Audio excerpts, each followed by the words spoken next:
All right, so I'm sitting here with Ross, the owner of Chadon Beni. Just wanted to ask you a couple questions. What made you want to open up a restaurant? Ooh, what made me want to open up a restaurant? I've been doing it for 17 years in Trinidad. I moved here in 2019. And I thought I was getting out of the industry, so I did a year out of it, or a year and a half. COVID hit.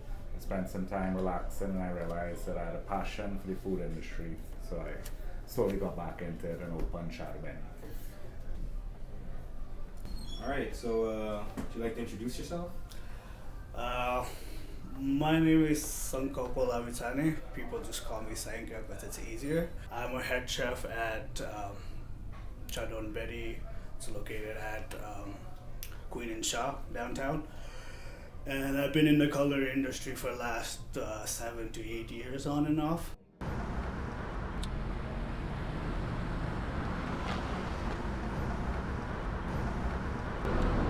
What's up? My name is Rabda. I'm the line cook at Ashir Pandey. I've been working here for 3 months, but it seems like forever. Okay. Were you nervous at all of opening up a restaurant in a new country, or is it just something that because you already did it, you just... This was my 7th one, so yeah, there was no nerves. I also spent time managing a restaurant before opening this one, learning the industry here, learning suppliers, learning the little differences that would, come with a different place. What made you want to start working in the food industry?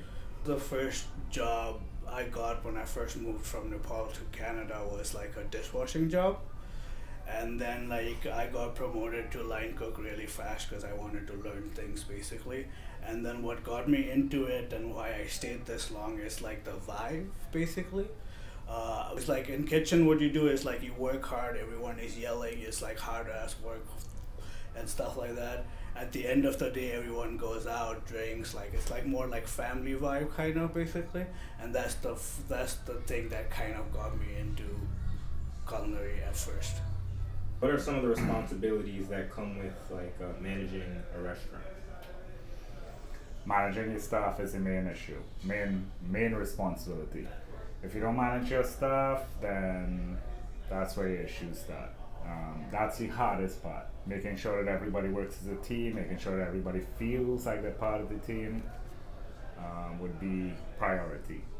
After that, obviously, your food, creating your menus, your drinks, and ambiance. Okay, so what would you say an average day is like working at a restaurant like this? This is a smaller restaurant, so it's not like crazy as working in a bigger one kind of. So average day is you basically come like an hour or two before you open the restaurant basically. So you do all the preps that you need for the service that night, and when the service starts, you just do the service, and depending on the night, it gets hectic or not. There are yellings and stuff, but it all depends on the. Okay. What have you learned at your job, and how have you grown as a person since you started working here? So what I've learned a lot from my time in the kitchen is I don't know, man. It's just a hard job to be in a sense, kind of. So what I learned, patience is another thing I learned because since I've started doing managerial positions and stuff like that, I have to fire people, train them, stuff like that, right? So that needs a lot of patience too. And then it's hard. Hiring people is easy, but firing people is super fucking hard. It's in my kitchen, it's more like family vibe. You work hard, you play hard, kind of stuff. So when you do that, at the end of it, when you have to let someone go, I feel like that's one of the hardest thing to do. What kind of experience would you say your restaurant provides to people that are, let's say, coming here for the first time? It's not fine dining, it's not a rum shop, it's not a bar, so it's casual, but there is a vibe to it. The soca in the background, the cocktails are very tropical, the food is tapas style, so it creates more of a relaxed, casual, but really good food and a good vibe. Say the most popular dishes at the restaurant.